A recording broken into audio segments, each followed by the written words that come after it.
Welcome to chess, ladies and gentlemen.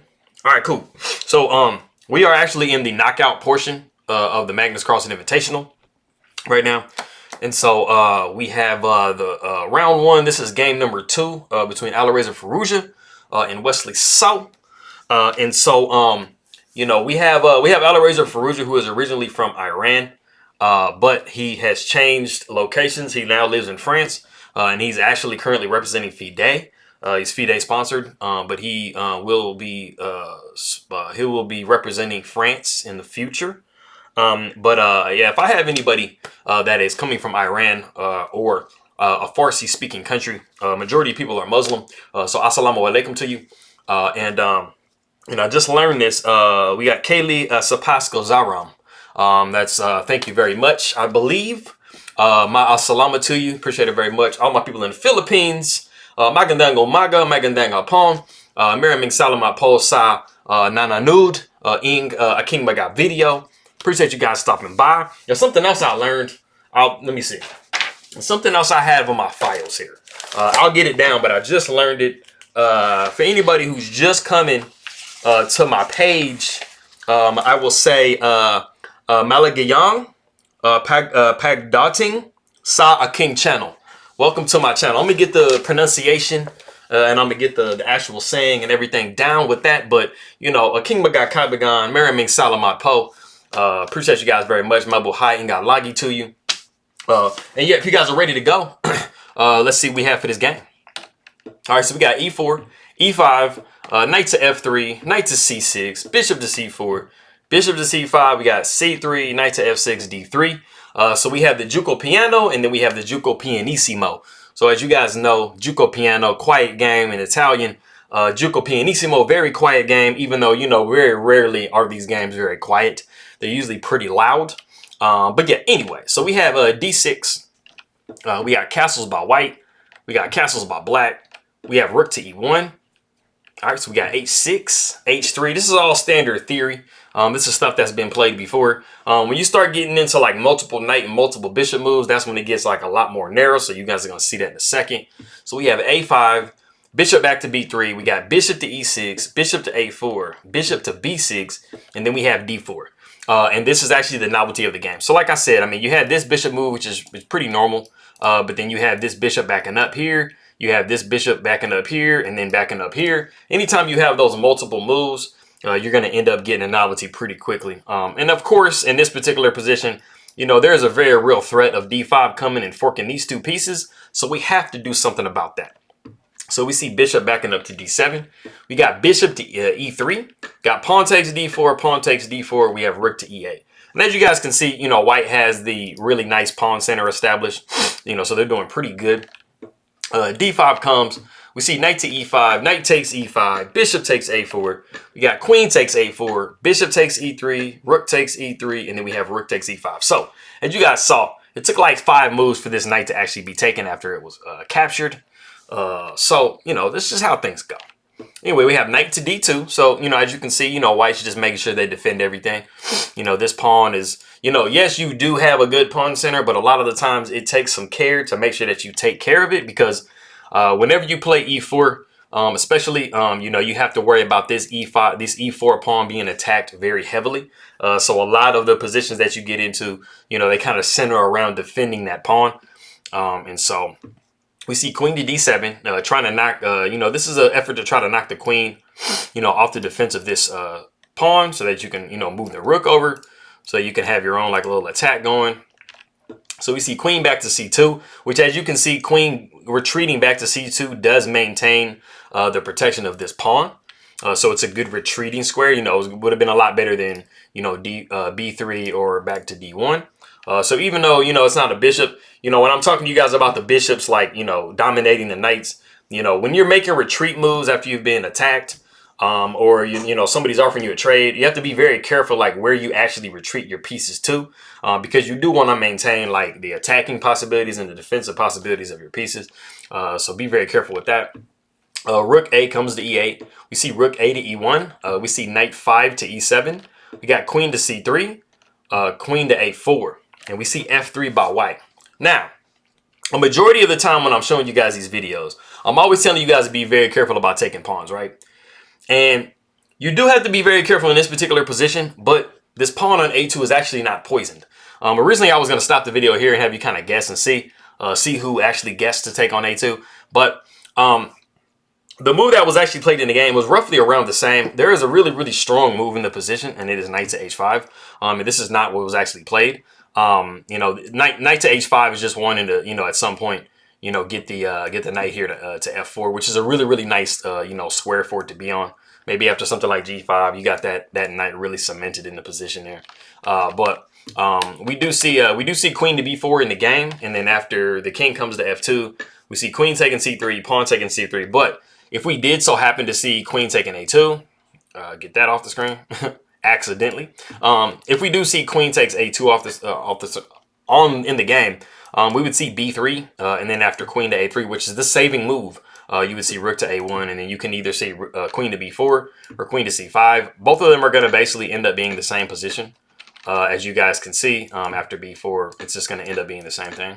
But, you know, it does kind of give white, the advantage that you see here for white is the fact that this rook is on this open file, and this rook is kind of attacking. You have the ability to put that pig on a 7. So, you know, it's a little bit stronger of a situation for white. But taking the pawn in this particular situation wouldn't have just been a trap, so you wouldn't have been, you know, trapping your queen. So if you did, you know, come up with queen takes a2, you definitely wouldn't have been wrong.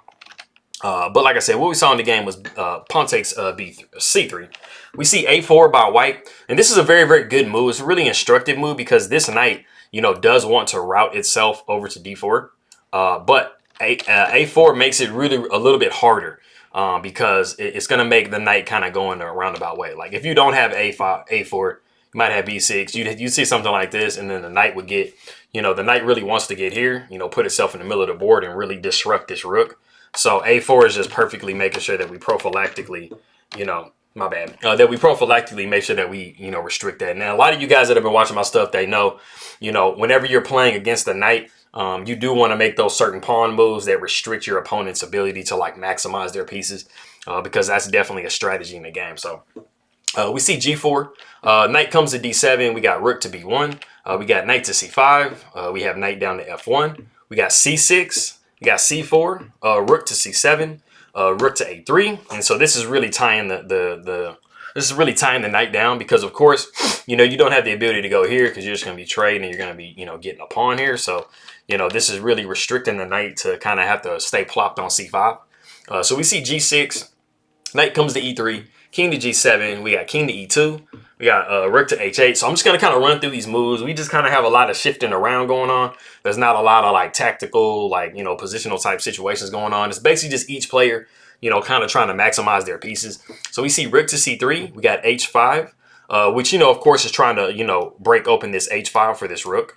G5 comes because we want to close that down because we have our rooks over here. So we don't want this side of the board being open because that just allows the penetration of the black pieces. So we don't want that. So h4 comes.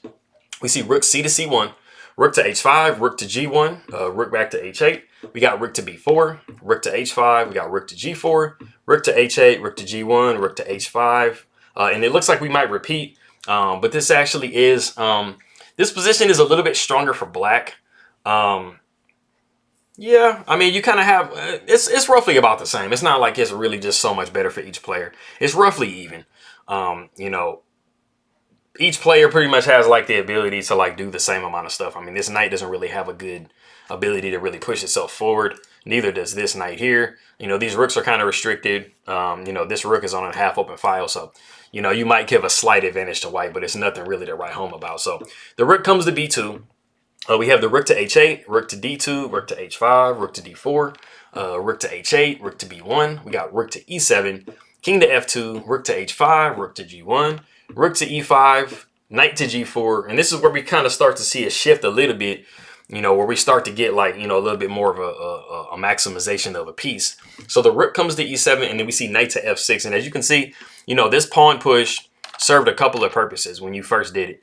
It really did kind of restrict the movement of these two pawns a little bit because, you know, you guys understand when one pawn like restricts the movement of two. And then also it kind of gave a nice little like juicy square here on f6 for the knight. And that definitely does become relevant a little bit later. But like I said, we had rook to e7, knight to f6. And so we see rook to h8.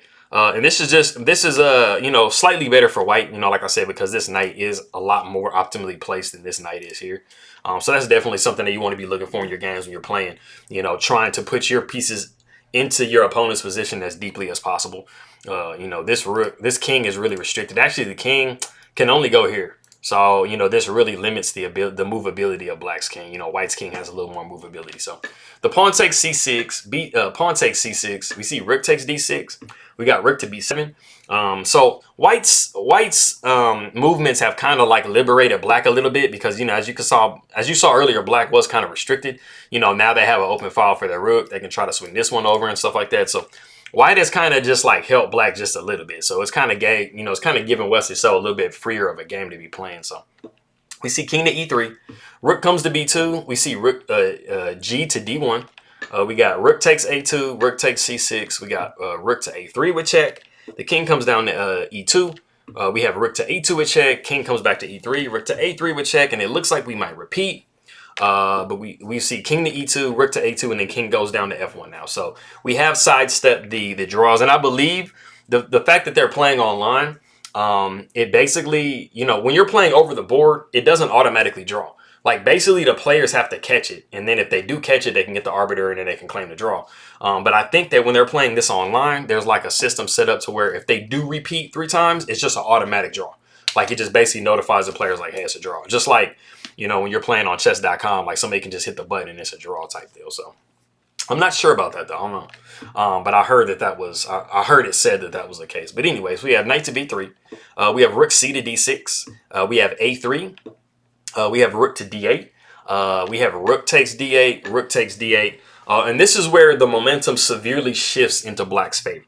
But you have to be pretty careful in this particular situation. So I have a multiple choice question for you guys. If you guys are going to want to go ahead and stop the video here. There are 2 separate moves that come to mind most immediately, I think, for most players, and that is knight to d2 with check. This one here. Or we have rook to a1 with check. And so if you want to go ahead and stop the video, like I said, and you want to go ahead and choose and see which move is better to play here, go ahead and do so real quick.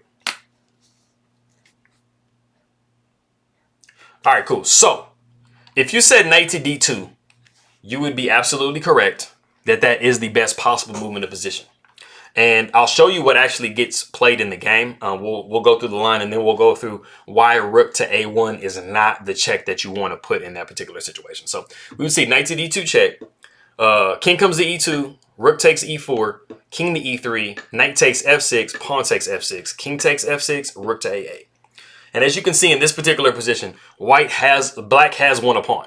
But they've also saved themselves, because going back to the position that we had before, after rook takes d8, if you did go rook to a1, that would actually be mating. You would actually be putting yourself into checkmate as black. And this is the reason why. There is a hook mate. It's a checkmate pattern. There's a hook mate that is in the position. And basically white now has the ability to wiggle like itself into a position to where now it's going to be checkmating you basically in 5. So after rook to a1, the king would come to f2. We'd see possibly a2. That's not the right one. So the right one is if the king comes to f1, you check again. The king comes to e3. And there is literally nothing else to do but to put your rook in the way. And then after king takes e2, you got knight to d4.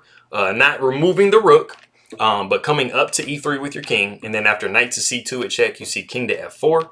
a2, and then rook to g8. Some of you guys might have seen this type of mate before, where there is a pawn, a knight, and then a king, and then basically the king or the rook, the king cannot step anywhere else. So basically what you need to successfully do this checkmate is a pawn supporting your knight, and then your rook's ability to swing over, but then at least a pawn or 2 cutting off the king's escape from any other flight squares. So these pawns perfectly box the king in conjunction with this knight and this rook to make this hook mate possible. And so if you did say rook to a2, you kind of had the right idea as far as like, you know, you need a check. You need to throw a check in first. But like I said, unfortunately, that is the wrong one because the king has the ability to wiggle out. And the way that we saw in the game, after all of these moves that we had, you know, black just ended up basically like mitigating that threat and just being up an entire pawn. So after we see rook to a1, We got rook to a6 with check. We got king to f5. We got rook to a5 with check.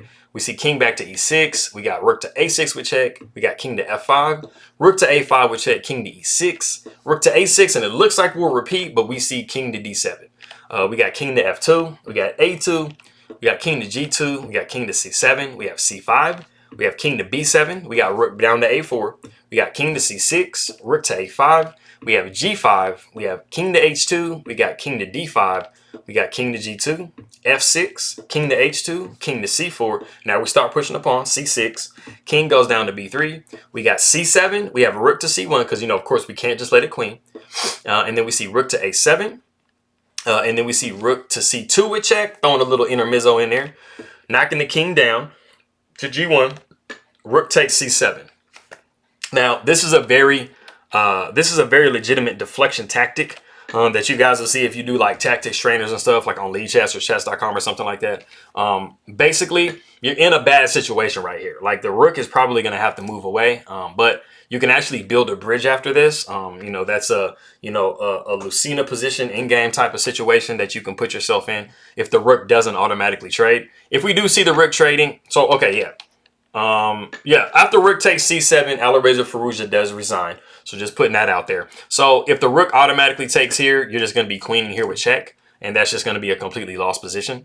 And if you did try to avoid the trade, you're going to basically be, you can even come down here like this, checking the king. And then, you know, you just promote like this. If you wanted to be funny, you can go ahead and build the bridge like this. After rook takes c4, just basically block the check, come back this way, and then the bridge has been built.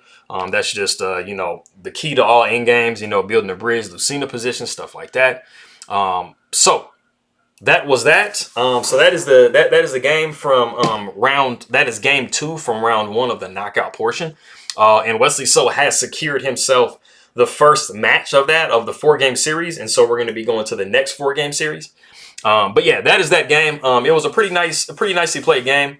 Yeah, I appreciate you guys coming by. Like I said, Kaylee Sapas Gozaram, for anybody that's coming from a Farsi speaking country, ma salama to you. I say shukran or shukriya. You might understand that. And Maraming Salamat Po, King Magai Kaibagan. Appreciate you guys very much. And pa alam to you. And I'll see you guys next time. All right.